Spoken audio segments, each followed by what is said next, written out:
siapa saja yang berhak untuk menerima zakat. Allah sebutkan dalam surat At-Taubah, innamas shadaqatu lil fuqara'i wal masakin wal 'amilina 'alaiha wal mu'allafati qulubuhum wa fir riqabi wal gharimina wa fi sabilillah wa ibnis sabil fariidatan minallah.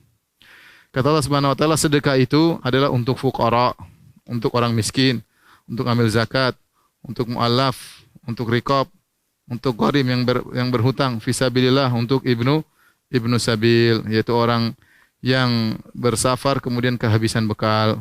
Ya.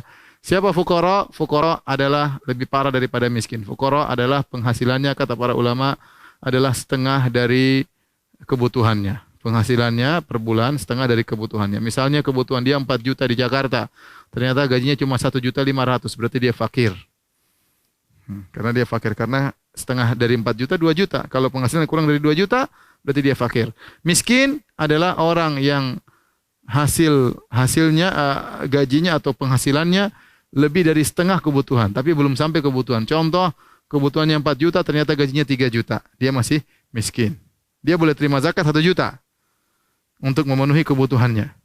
Saya contohkan, si miskin ini kebutuhannya 4 juta per bulan.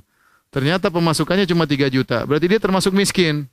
Nah, kita boleh kasih 1 juta untuk menghilangkan status miskinnya. Per bulan kita kasih 1 juta.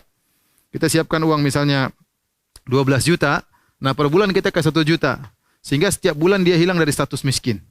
Seperti itu. Ya, kita kasih dia, siapkan untuk zakat setahun dia. Sehingga kalau nanti ternyata tahun depan dia masih miskin, ya kasih lagi. Ya, kalau seandainya fuqara ini misalnya kebutuhannya 4 juta, ternyata cuma 1 juta. Berarti tiap bulan kita kasih 3 juta. Kita boleh siapkan 3 kali 12.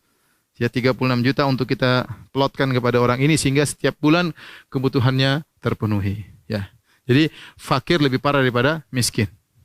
Berikutnya amil zakat. Amil zakat itu apa? Adalah petugas yang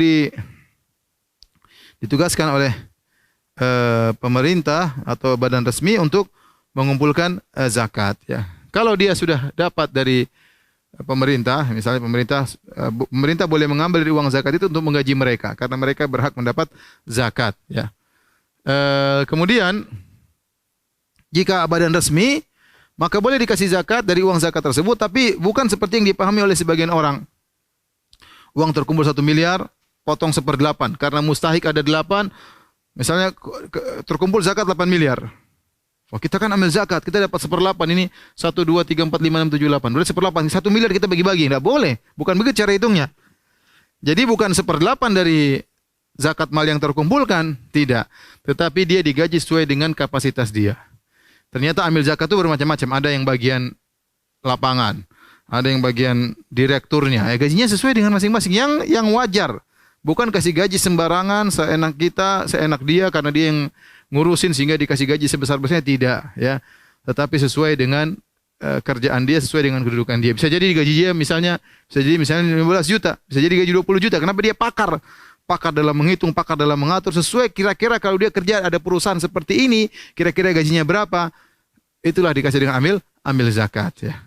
Meskipun dia kaya, karena dia digaji dari kepengurusan zakat sesuai dengan hak yang seharusnya dia terima, bukan potong 1/8 dari hasil kemudian bagi-bagi, enggak.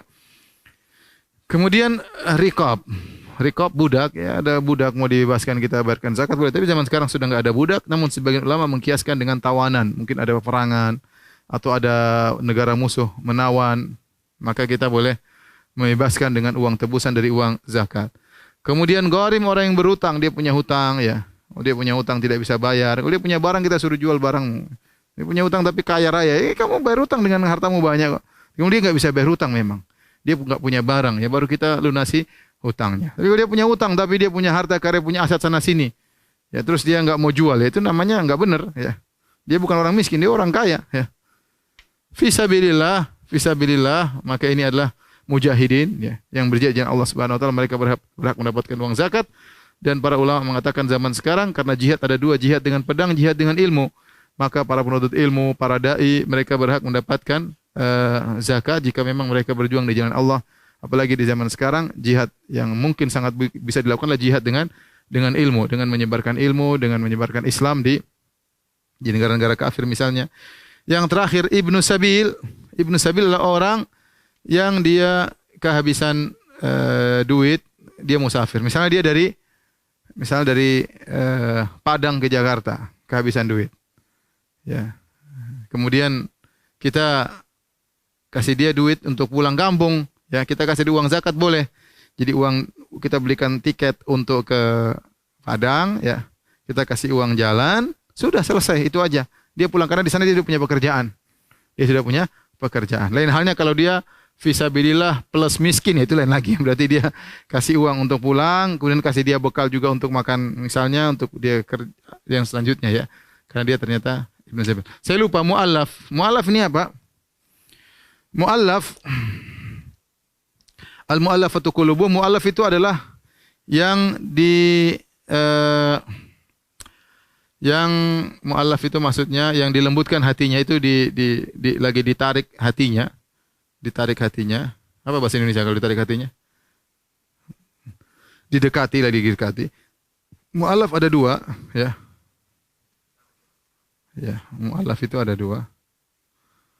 Mu'allaf bisa orang Islam, baru masuk Islam.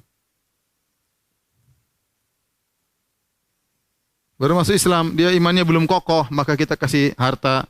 Nah, orang ya seperti itu, kan dikasih harta, lama-lama dia dekat, lama-lama dia mungkin tertarik dengan harta, tapi dia belajar akhirnya Islam lebih dia cintai daripada harta yang dia pernah dapat. Itu sebagai pancingan aja. Maka dia baru masuk Islam. Bukan mu'allaf. Saya mu'allaf. Kapan kamu mu'allaf? 20 tahun yang lalu. Enggak benar. Kalau gitu semua sahabat juga mu'allaf. Ya. Jadi maksudnya mu'allaf yang baru masuk Islam, ya. Yang kedua, ini orang kafir. Orang kafir yang diharapkan keislamannya masuk Islam, atau kata para ulama yang dikhawatirkan gangguannya, Ini